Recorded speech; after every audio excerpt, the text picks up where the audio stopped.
You and I met a couple of weeks ago in the bush in South Africa, and we're in a slightly different habitat here in King's Cross in London. But welcome. Great to have you. Thank you, Tommy. It's good to be here. You were telling me some extraordinary tales in South Africa of your various acts in your life, and I thought we've got to bring this to the Giant Ideas audience. So thank you for joining us.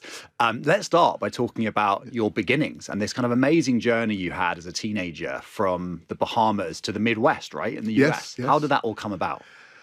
A big idea, big idea that a little boy from the islands of the Bahamas could make his way to the United States with a dream of becoming an NBA player. That dream was supported by a blueprint from Michael Thompson, who came before me. He happened to actually live in my neighborhood, so defying the odds for him to become the first ever Bahamian in the NBA was an example set for me. And then doing it a second time from the same neighborhood was probably even more unimaginable. Did you know Michael growing up? I just knew of him. You knew of him, okay. I just knew of him. I knew riding my bicycle by his house that he was a real person. But that's an example of a blueprint where an idea that's been realized can become your idea as well. And then you mirror yourself in a starting capacity towards that direction. In my case, I had great mentors, great coaches. I listened exceptionally well, and I was fortunate to have good talent. And so you had Michael Thompson as this shining light, but also your mother was an Olympic athlete, right? Sure was. 1964 Tokyo Olympics, high jumper. I come from a interracial marriage where my mom was an Italian-Canadian out of Western Canada in Vancouver. My dad was a Bahamian, and they met in Toronto, and he was up there as a car salesman.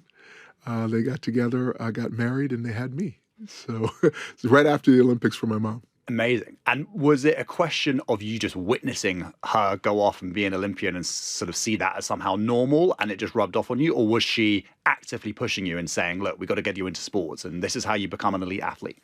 No, my mom had a way of communicating excellence, and it was always the constant push for more.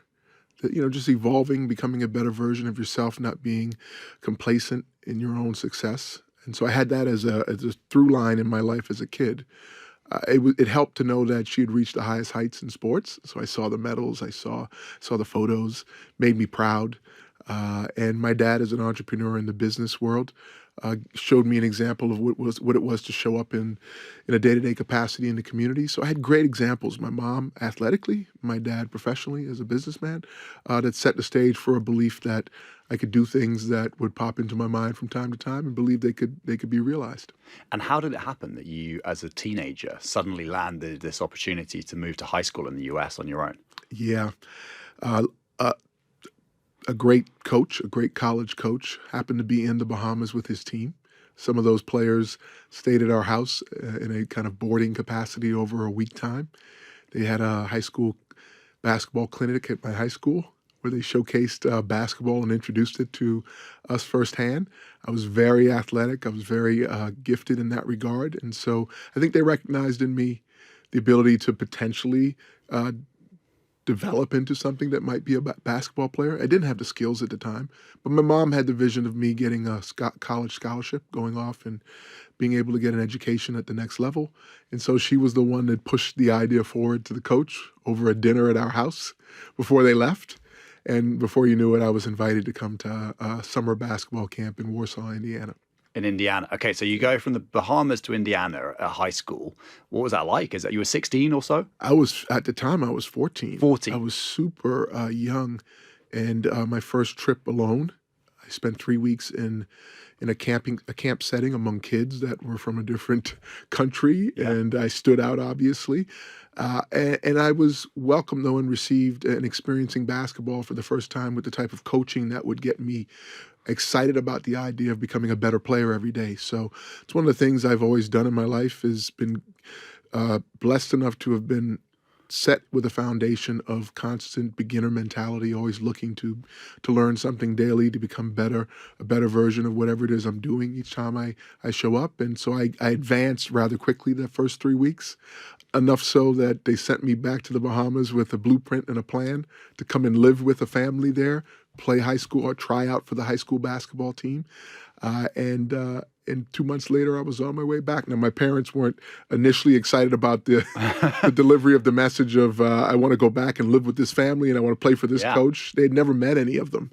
So in that regard, it took a leap of faith on their part to sign away guardianship. Wow. They signed me away to a family. They eventually met a few months later. They went and visited. But that was a big deal. It took a lot of love and trust and on both sides. And for you, this was the start of realizing your dream. But that period of when you've gone to live with this random family in Indiana, did that period feel like essentially sacrifice, which was worth it to get to your goal? Or actually, did you enjoy life in Indiana? Or did you have a good time? It was the process. I was in the process. I had a clear vision of the steps I needed to take. I had a clear understanding that the people that were willing to put me in a position to succeed and to show me the tools that it would take to become the type of player to gain a scholarship, that I had those people at my disposal. So a high level of respect for them, a high level of attention to the details of what they were saying to me, implementing that on a feverish pace that I had. Every second of the day, I was either thinking about becoming a better player or out practicing to become a better player, and it became my whole life. So there was not much time for me to think about the joys of teenage life in, say, Warsaw, Indiana. It was all about getting this next step, which was the scholarship, and I took every second of the day to be working towards that. At what age did you say, I'm going to become an NBA player? Probably that 3 weeks in Warsaw, the first 3 weeks of camp. Okay. I was around other young men who had that dream, and I saw and learned more about the game of basketball. And the first time I went to a basketball game was in the Hoosier Dome. That on that trip, the high school basketball coach and the math teacher who I would end up living with, their family, took me down to see the world's largest basketball game. It was 73,000 people in the Hoosier Dome. The Hoosier Dome had just opened up. It's where the Indianapolis Colts play today. And they had the 1984 Olympic basketball team, U.S. basketball team, playing against an NBA All-Star team. And down on the floor was Michael Jordan, who played at the University of North Carolina, where I ended up going to university to play for Dean Smith, Steve Alford, Bobby Knight, a bunch of other NBA pros that I was recognizing in name but couldn't see. And the reason I couldn't see them was because we were in the last row of this dome. So you're talking about 100,000 people, you're in the last row, and all I could think of is, I want to be down there on the floor. Amazing. And from there on, that was my goal. We're going to come back to Michael Jordan in a minute. We're going to skip over an incredible college career, all of the sacrifice. You ultimately made your dream of becoming an NBA player. You have this great career at the Boston Celtics. Mm-hmm. Things are going well, and they offer you a contract, right? A pretty lucrative contract. Yeah. What happened? I turned it down. Why? I had a dream of making it to the NBA, and on draft night, I actually got booed. I didn't have the greatest final game in the NCAA tournament for my team. We were in the Final Four and we lost a championship, and I didn't play so well. It was a low light in my career. But Red Auerbach, the guy, if you know who that is, with the cigar, famous general manager of the Boston Celtics, the franchise with the most championships in the NBA, saw something in me and drafted me. But in that time, in 1991, you didn't have social media. So a lot of the players and a lot of the fans in Boston didn't have an idea who I was. And so they booed. They wanted a Big East player. And that first interview with the reporters, I'd made it to the NBA now, and the reporter asked me, well, what do you want for your career? And I said, I want to play 3 years and play 12 years and win 3 championships. And I got that because of Larry Bird. He had played 12 years and won 3 championships at that point. So that was my next blueprint. But unfortunately, the first 6 years, Larry didn't play the whole 6 years. And so we didn't have as great a run as we would have liked to have had. In that 6th year, we only won 15 out of 82 games. And never won a championship. And never won a championship in those 6 years. And so I had a commitment to win 3 championships in 12 years. So I was running out of time. And no amount of money was going to stop me from finding the best scenario and the best teammates and the best coaches to play with going forward. And that was when I moved to LA. And what did the Celtics offer you? They offered me $33 million. They offered me $33 million for 6 years to be the captain and to continue on. We didn't have the right team. It was Rick Pitino had just come in. He had a vision of where he wanted to go, but I knew that was going to take some time.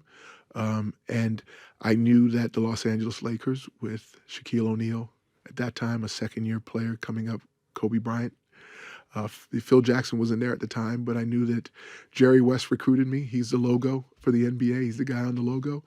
And I knew that the Lakers were committed to championships as well. And they said I was the glue. They said I was the missing piece. And they could only pay me $1 million. And so I had to look at $33 million or $1 million. And it looks like a smart move today, but didn't make my agents and managers happy when I turned down $33 million. So you had an offer of $33 million, Yeah. 6 years, guaranteed income, Yeah. versus $1 million at the Lakers for 1 year, right? Yeah. And you went with the $1 million in 1 year. Yeah. Did your friends and family tell you were crazy? Yeah. Everyone thought I was crazy.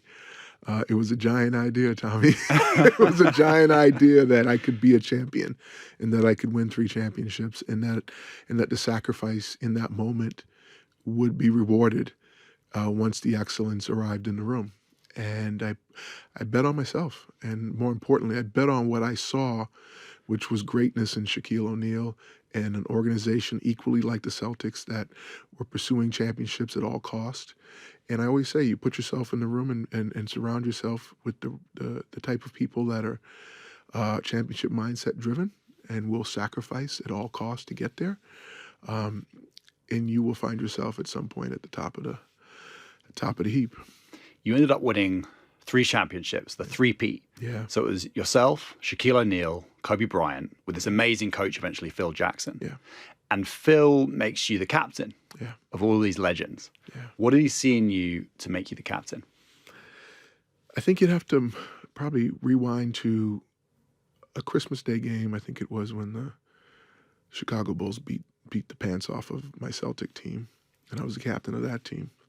And I had read Phil's book, Sacred Hoops. And so I targeted an opportunity to go and talk to him after the game. And I told him, I said, look, I read your book, Coach Jackson, and I have a similar background growing up as you did. And I hope someday to play for you. And I don't. And this was before he left the Bulls, and I just wanted to play for him. I thought he connected to his players, and he obviously was one of the greatest coaches at the time. And when he took the job, I got to LA before he took the job to be the Lakers head coach. But when he came in, it wasn't in the first year that he had me become the coach. It was in pivotal moments where he saw me speak up, where he saw me hold legends, greater players accountable, where he saw me not stand for any behavior that was losing behavior. And so I had a voice, I had a very strong voice. He could tell that I had sacrificed. He knew the history of me coming to the LA, that I was sacrificing for a championship. And that was the most important thing for him as a coach, that the team dynamic was focused on the overall goal more than their individual goals. And I was always the voice that held that intact.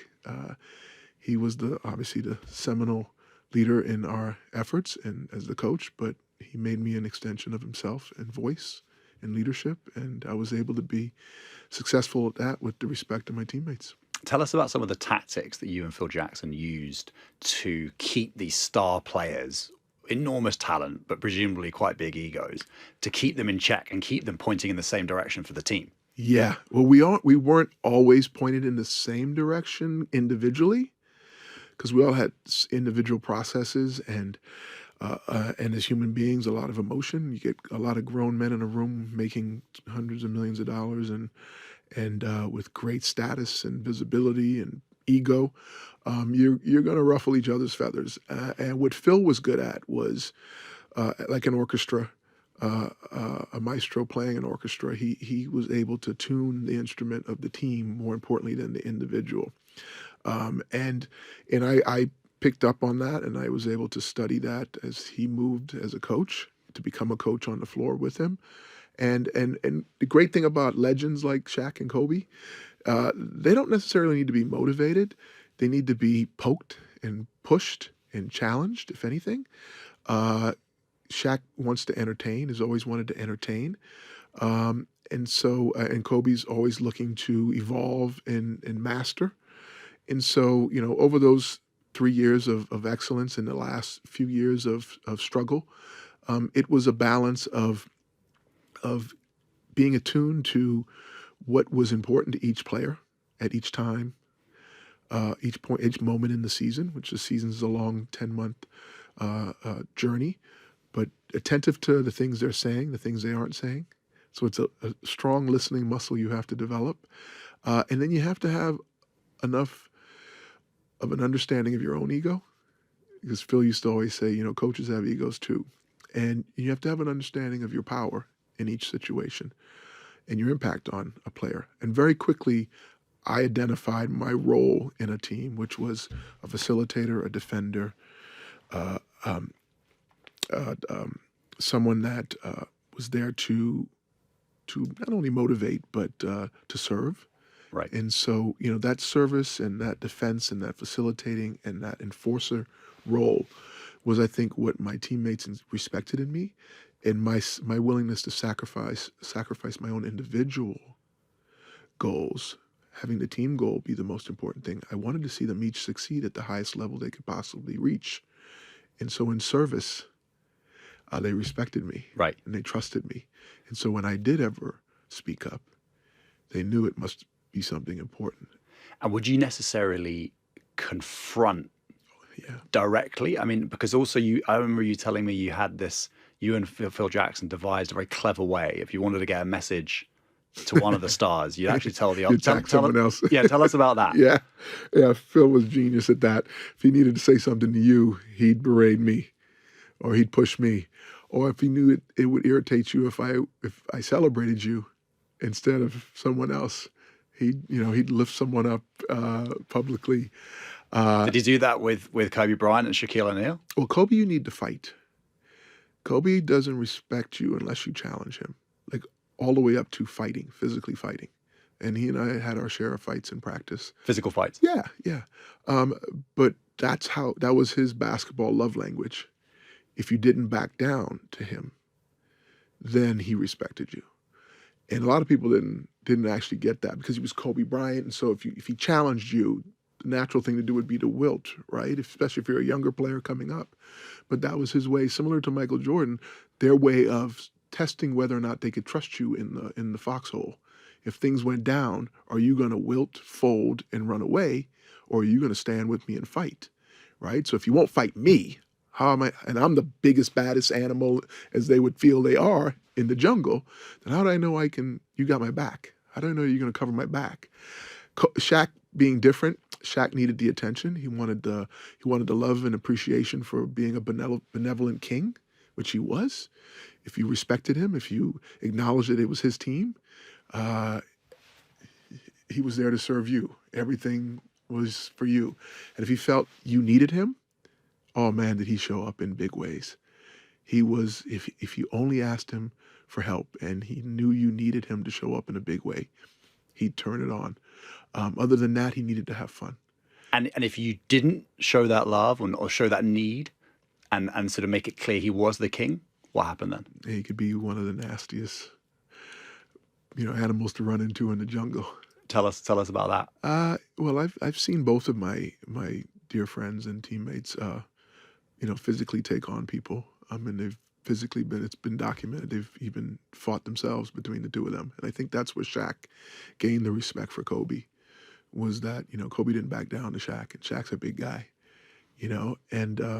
but Shaq wanted and needed Kobe to be the little brother a little longer than Kobe wanted to be the little brother. And Kobe reached a point in his career after the first 4 or 5 years, we'd won championships, that he didn't want to be, the little brother. He wanted to be the leader. And that was the challenge. There could only be one king of the team. Yeah. And that's where they started to clash. But we still, to this day, survived even longer with the friction in the midst of our success. You also played against Michael Jordan a lot in your career. Yeah. You've talked about the other two greats there. Tell us about Michael Jordan. How does he compare to the other two in terms of that psychological need? Did he need to be the main man, or how did that work? Well, Mike played at Carolina, where I went, so I had the pleasure of having him as a mentor earlier on in my life, working his camp in the summer in Chicago and staying at the house and seeing him prepare and work out, and the intensity with which he worked out with raised my level of understanding of what it would take. But competing against Mike, it was very clear that Mike was competing with you even when you weren't competing. And that is on the court and off the court. Every aspect of his DNA was wired to dominate and to take out, and not only just win, but literally annihilate the competition, to induce fear, to induce a level of dominance that you would not challenge him. You did not want to challenge him, and but he sought that out. He wanted the challenge because it would then test his level and push him to new heights. So he just needed to win at all costs, at all times, and didn't necessarily care to be liked. Didn't necessarily care to be a collaborator at times. It was, come on, follow me. We're doing it this way, and in that way we'll be graceful or ungraceful, but we will win. Right. And that was the most important thing to him. In England, we have a terrible history of not making room for sort of maverick geniuses who don't play by the rules. We tend to kick them out of our national teams in every sport. Did you have room in your team for folks who just didn't play by the rules, who wouldn't adopt the teamship rules, but were just so good that you found a way of making it work? Dennis Rodman. Played with Dennis Rodman, a classic example of a talent that played at the highest level, was on championship teams, on multiple teams in different cities, and he beat to his own drum.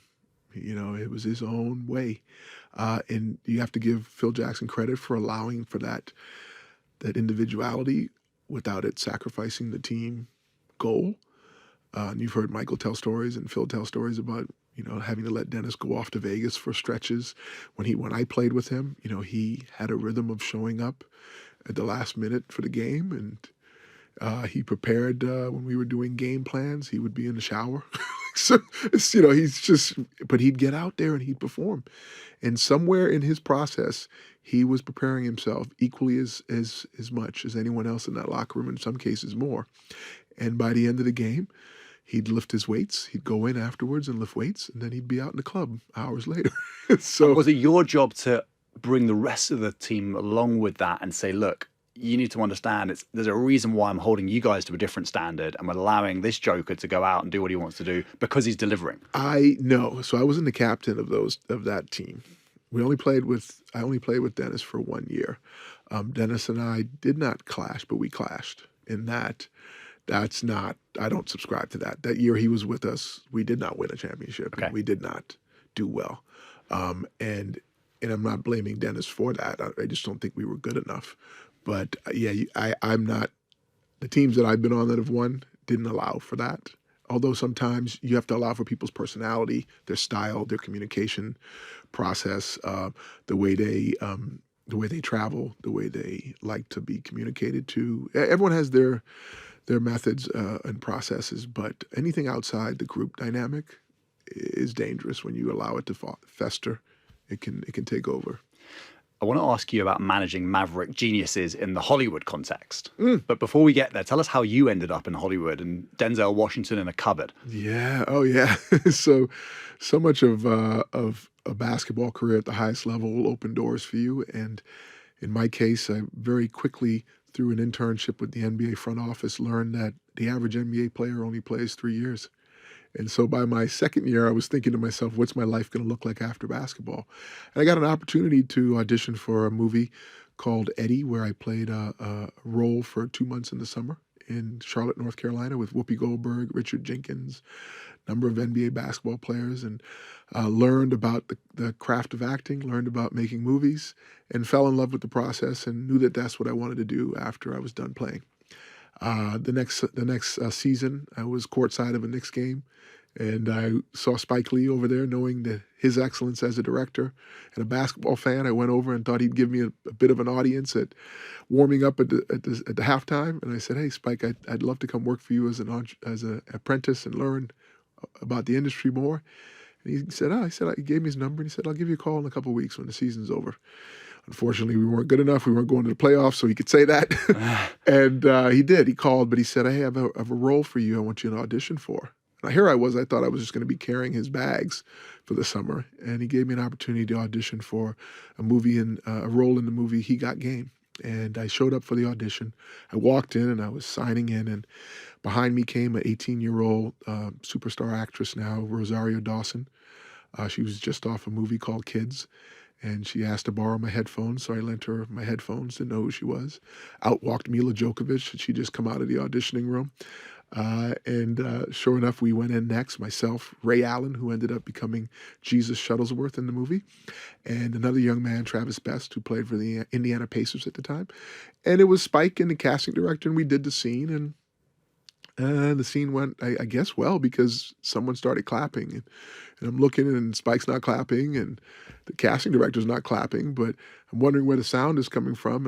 And out on the corner at a door in a closet popped Denzel Washington's head. And he says, "Wow, that's really good. It's good. That was really good." And I thought to myself, is this happening right now? Like, Denzel at the time was a big movie star, but his validation of the work that we'd done, the three of us as actors there, Ray got the job, I got the job, and we went on to be a part of a Denzel Washington, Spike Lee directed movie at a really young part of my career and my life. And just being on set with those masters of film and the craft of acting gave me a confidence to where I went on to do some television work, some 250 episodes of TV and movies for the next 20-something years of my life.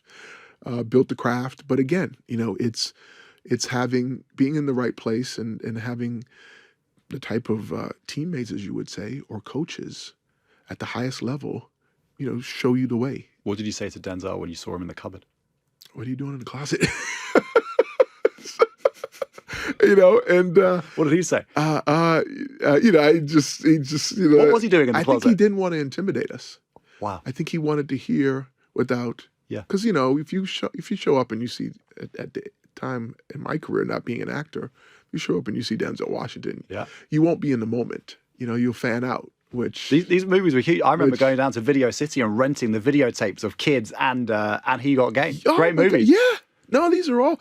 And you know what? Fast forward 30 years later, almost 25 years later, last April, Spike called me up again and said, "Hey, I got an opportunity. I need you to do a role for me." And I've been doing this current business I'm in, so I haven't been acting for the last 5 years. And he said, "Look, it's one day, and it's with Denzel." And in He Got Game, I had no scenes with Denzel. So I had been thinking, man, hopefully someday I get a chance to work with Denzel, like in a scene. And that would be a real moment in my career of 30 years as an actor, right? And sure enough, I did it April of last year. The movie's coming out this year. Amazing. Yeah, highest to lowest, another Spike Lee, Denzel piece of work, and I got to do that. And so it's a memory I'll cherish. That's amazing. How would you compare someone like Spike Lee's ability to manage great talent, big egos, compared to someone like Phil Jackson with the Lakers? Well, your resume precedes you at this point in time for Spike, right? But when someone has a career of excellence, but you've recognized the sacrifice and the detail they took to get there, and the belief of being all in. I mean, you can hear Spike's tell stories about his journey to becoming a director and what he's had to do, whether it's scrapping money together from his own family members to bring his dream of a film to life, going forward even into areas of his career later on where he was making, I think, Malcolm X and had to go to stars and humble himself to ask for help. But being so passionate and driven about your belief that what you're doing is going to change the world in some way or have an impact. it will drive you to heights that you may not believe you're capable of, but it'll mean enough to you that you will humble yourself and do whatever it takes, meaning sweeping the floor, servicing a customer yourself, you know, going to great lengths to make sure that the win is on the way and that you've done your part to get there. And I guess Hollywood, in some ways, is similar to basketball in terms of, in many ways, it's a very individual pursuit. You've got this enormous talent, an actor or a star, but you've got to coexist with other great talents. How did you see that work best in Hollywood in terms of on set, 2 or 3 big stars, you know, leading man, leading lady, for example, and working together in a positive collective? I would say that I saw it work at a time that I didn't know what I was a part of. I really had no understanding what I was a part of. It was a show called Oz, and Oz was one of the first HBO shows that broke the barrier in cable television for, you know, really gritty content. So what we see today on cable TV, where whether it be nudity or violence or you know, swearing, all that stuff didn't really exist in cable TV until HBO broke the barrier with the show Oz, and I was in the pilot in the first season of Oz some, you know, years ago, and it went on to become a hit. But on that set, if you go back and look at the list of actors that was in that show, and the cast from Rita Moreno, who was in West Side Story. I got to act in a scene with her. I didn't know what I was doing at the time. Like the legends of Ernie Hudson, Terry Kinney, just the list goes on and on. They're all Oscar-winning, Emmy-winning actors. And I remember being on the set in the last episode of the first season. We're all sitting around a table in the prison, and we're about to burn the prison down. And no one knew where it was going to go. Didn't know where the show was going to go. And we were kind of talking about it. We made this piece of work, some 8 episodes.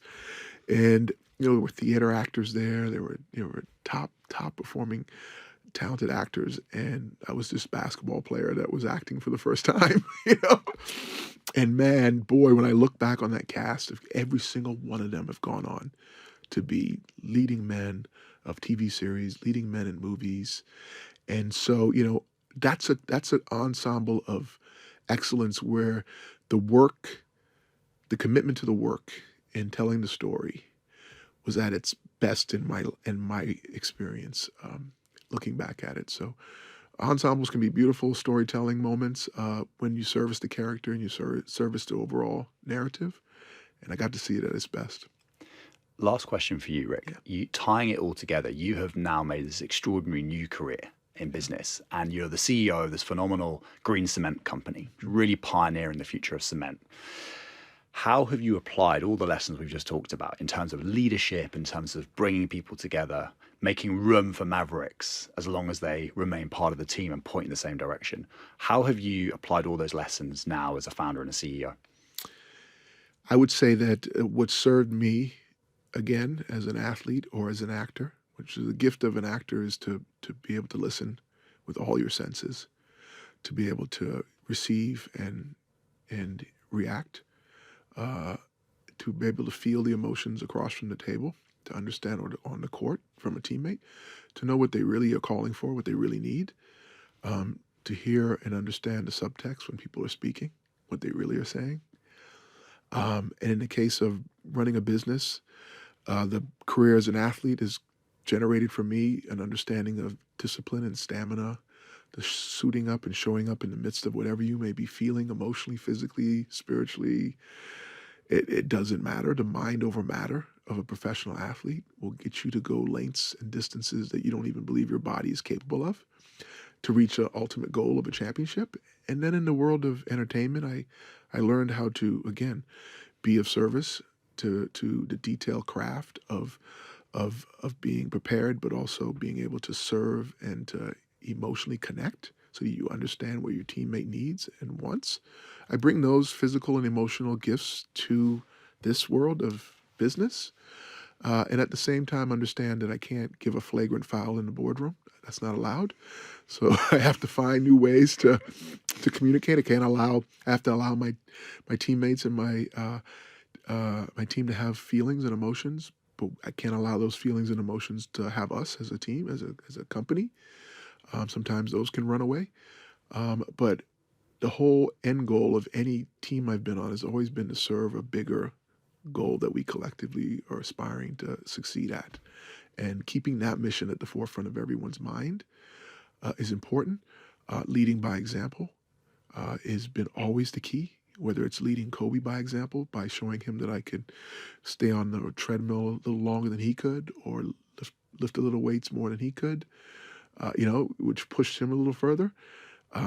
Whether it's in an acting scene, being there for another actor when you're not on camera, giving them the same level of response and attention to their scene, their side of the camera.